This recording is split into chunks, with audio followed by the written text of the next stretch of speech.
Assalamualaikum warahmatullahi wabarakatuh. Perkenalkan, nama saya Kaila Khairunisa Kesatina dari Prodi D3 Kesekretariatan dengan NIM 2408031030029.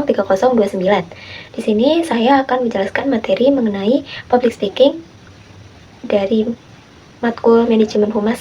Sebelumnya kita tahu bahwasanya di dalam kehumasan itu hal yang paling penting yaitu mengenai public speaking, yang mana dalam humas itu hal yang dicondongkan adalah mengenai bagaimana cara kita berbicara dengan pihak luar sehingga pihak luar tertarik dan dapat bekerja sama. Itulah hal penting yang harus dikuasai oleh kehumasan. Yang kedua, humas sebagai jembatan komunikasi.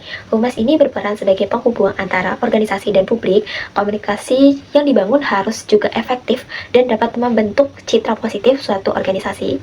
Sehingga humas ini merupakan jembatan komunikasi yang dapat membantu suatu organisasi agar dapat berjalan secara maksimal dengan bantuan humas.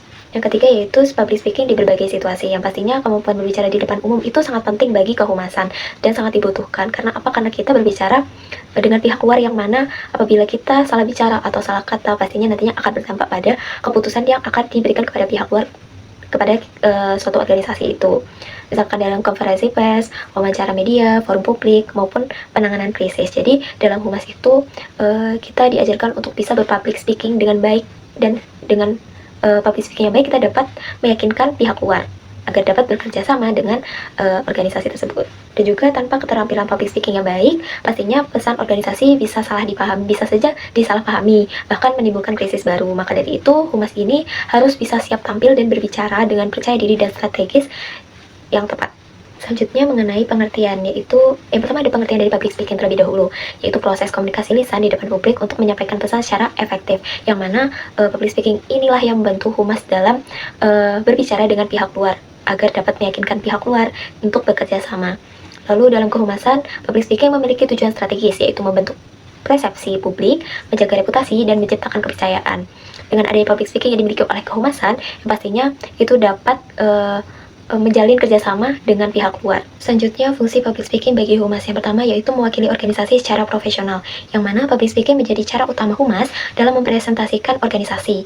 Melalui penampilan yang percaya diri dan tutur kata yang terstruktur, humas mencerminkan profesionalisme organisasi di hadapan publik. Lalu yang kedua, menyampaikan informasi resmi. Humas bertugas menyampaikan informasi resmi secara jelas, akurat, dan tidak menimbulkan multitafsir, yang mana ini public speaking ini memudahkan penyampaian pesan agar diterima publik dengan baik. Jadi penyampaian yang jelas dan akurat itu sangat penting dalam public speaking bagi kehumasan. Lalu yang ketiga, mempengaruhi opini publik. Dengan kemampuan berbicara yang persuasif, yaitu mengajak, pastinya humas dapat membentuk persepsi positif terhadap organisasi. Ini penting terutama saat peluncuran program atau merespon isu strategis. Lalu yang keempat yaitu mengelola komunikasi saat krisis, yang mana dalam situasi yang krisis pastinya public speaking ini juga sangat penting bagi humas, karena ini dapat menjadi alat utama untuk meredam kepanikan, memberikan klarifikasi yang tepat, lalu menunjukkan bahwa organisasi tanggap serta bertanggung jawab dalam isu-isu yang ada, sehingga bagi kehumasan ini pastinya dapat sangat membantu untuk mengklarifikasi. 5. Menjalin hubungan dengan media dan stakeholder. Ini komunikasi langsung melalui public speaking juga membantu membangun hubungan yang kuat dengan media, mitra, dan pemangku kepentingan lainnya. Ini penting untuk menjaga kepercayaan dan juga kerjasama dalam jangka yang panjang. Yaitu mengenai elemen public speaking yang efektif dalam kehumasan. Yang pertama ada etos. Etos ini berkaitan dengan kredibilitas pembicara. Dalam konteks kehumasan, seorang humas adalah representasi langsung dari suatu organisasi. Maka, sikap profesional, integritas, dan kepercayaan diri sangat mempengaruhi bagaimana audiens menerima pesan yang disampaikan. Lalu yang kedua yaitu logos. Logos ini yang dimaksud yaitu mengacu pada logika dan kekuatan argumen, yang mana pesan yang dibawakan harus berdasarkan data, fakta, dan ada alasan yang masuk akal pastinya. Agar apa? Agar audiens merasa informasi yang disampaikan itu valid dan dapat dipercaya. Lalu yang ketiga yaitu pathos. Pathos ini berhubungan dengan emosi dan koneksi dengan audiens, yang mana humas yang mampu menyentuh sisi emosional audiens akan lebih mudah membangun kedekatan, empati, dan kepercayaan publik terhadap organisasi tersebut. Lalu yang keempat ada gaya komunikasi, yang pastinya dalam kehumasan itu gaya komunikasi pastinya harus formal, diplomatis, dan juga terbuka agar pihak luar itu nyaman dengan apa yang kita sampaikan. Sikap yang terbuka itu menunjukkan kesiapan menerima kritik atau pertanyaan. Sementara gaya diplomatis ini penting agar pesan tidak menyinggung, apalagi dalam isu-isu yang sensitif. Selanjutnya teknik public speaking dalam humas atau bagi humas itu yang pertama ada persiapan matang terhadap isu yang dibahas.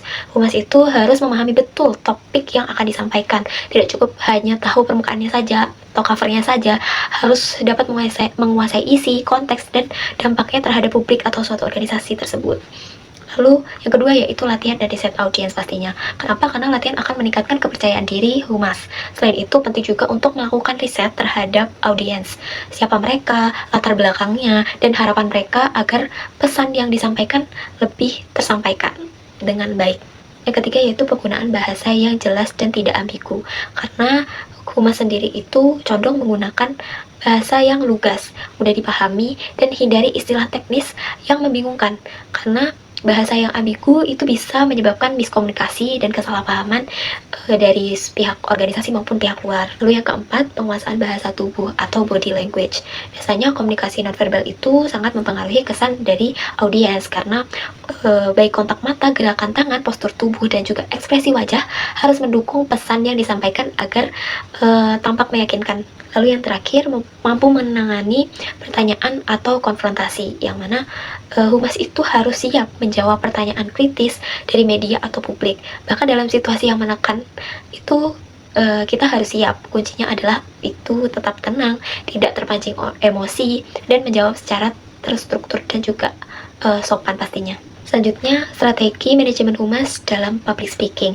Yaitu pertama ada message forming, yang mana humas harus bisa menyusun pesan agar selaras dengan nilai-nilai dan harapan audiens. Ini penting, kenapa? Agar pesan tidak hanya terdengar, tetapi juga diterima dan direspon positif oleh suatu publik. Contohnya, saat menyampaikan program CSR, gunakan sudut pandang yang menyentuh nilai kemanusiaan audiens. Lalu yang kedua yaitu storytelling. Biasanya humas itu bisa menyampaikan dengan narasi yang menggugah dan relevan untuk memperkuat suatu pesan. Cerita itu bisa membuat audiens lebih terhubung secara emosional dan lebih mudah mengingat informasi yang disampaikan.